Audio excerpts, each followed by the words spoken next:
আসসালামু আলাইকুম, আমি জিহাদ আল রাকিব আপনাদের সামনে নিয়ে আসছি নতুন ভিডিও।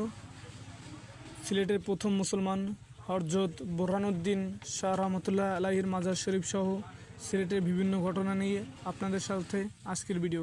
তো চলুন ভিডিও দেখে আসি। তো এই সুরমা নদীর পাড়ে আমরা চলে এসেছি। সুরমা নদী দেখতে অসাধারণ লাগে। এই পাশের যে কাঁড়াল গাছগুলো দেখতে পারতেছি না, কাঁড়াল গাছে অনেক কাঁড়াল হয়েছে, এগুলো আমরা দেখছি। এবং কাঁড়াল পাহে নাই যে খামো আমরাগুলো তো আবার এই সুরমা নদীর যে পাড়ের যে ভিড় অস্থির ভিড়, এখানে কিছু পর্যটকও আসে। তো আমরাও আইলাম দেখতে যে কিরম কি। সুরমা নদী অনেকবার বইতে পড়ছি কিন্তু কখনো দেখা হয় নাই, প্রথমবার দেখলাম, অনেক ভালোই লাগছে। নদীটা অনেক বড়। তাহলে কি তা খবর ভালো আসা নেই, এগুলো হচ্ছে সিলেটের ভাষা। তো আমরা চললেই আইলাম মাজার শরীফে। যদিও মাজারের ভিতরে আমরা যাই নাই, কিন্তু মাজারের বাহির সাইডটা এত সুন্দর যা বলে বোঝানোর মতো না। আমরা এখন ভিতরে ঢুকতেছি, ঢুকে দেখাবো আপনাদের যে সামনে মাজারের যে মসজিদটাই দেখতে পাচ্ছেন। এই মাজারের মসজিদটা কিন্তু অসাধারণ। এখানে প্রথম মুসলিম শাহ গাজী সৈয়দ বোরহানউদ্দিন রহমতুল্লাহ সাহেবের মাজার। সেখান থেকে আমরা চলে এসেছি এই সিলেট রেল স্টেশনে।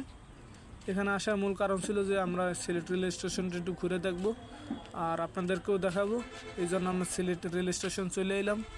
তো আসার পরে এখানের যে ভিউগুলো, সেই ভিউগুলো অসাধারণ লাগছে আমার দ্বারে।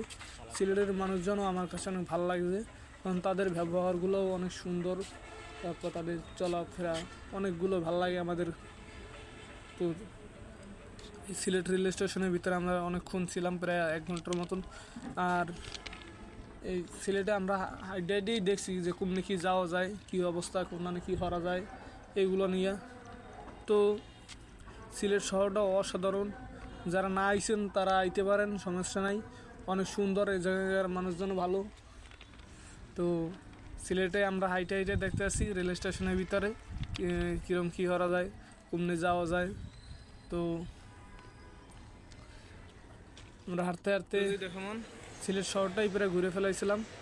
এখন আমরা সিলেট রেল স্টেশনের ভিতরের দৃশ্যগুলো দেখাইতে আসি।